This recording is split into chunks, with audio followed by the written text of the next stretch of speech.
Sa ano, dito tayo sa Dimasalang, Masbate. So, may ginagawa dito ano, karsada papunta yata dun sa isla. Papakita ko sa inyo ito, totoo. Dimasalang, ito yung karsada, gitna ng dagat. Ayan yung palengke, yung palengke nila yan. Yan, mga bangka, ano ng mga isda yan. Diba? Ayan, sila Titunok, si Bea. Tingnan natin dulo. Ayan. Yun o, dami pala dito mga ano, isda. Ang ganda yata to, totoo, nandun sa ano, isla na yun o. Itong ano na to, karsada na to. Mga nag-ipon pa ng budget yata to. Yan o.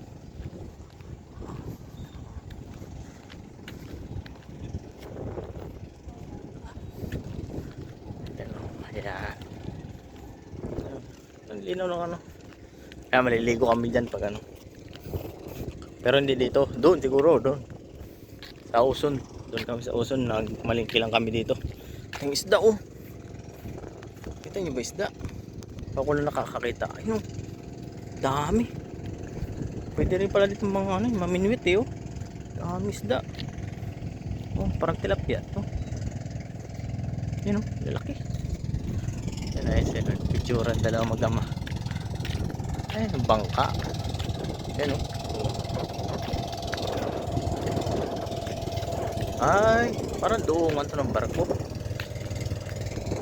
Doongan ng barko. Sabi lang daw magiging itong ano eh, karsada eh. Punta rin eh. Picturean sila. Yun. Oh. Itong ano, Masbate. Yan. Masbate. Diba?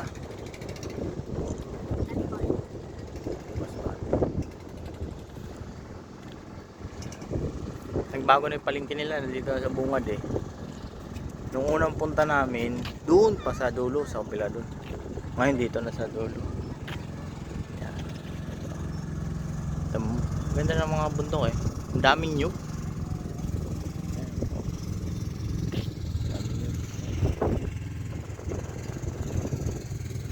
Doon gusto kong pumunta doon sa isla na yun eh. Kaso delikado daw doon.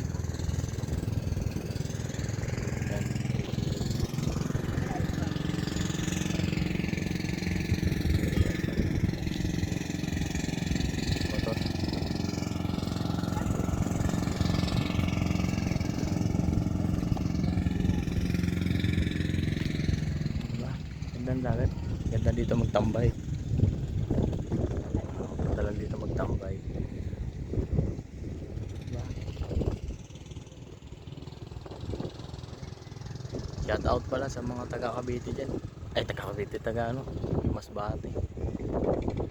Shout out sa mga taga Masbate dyan na manonood. Yan, thank you, thank you.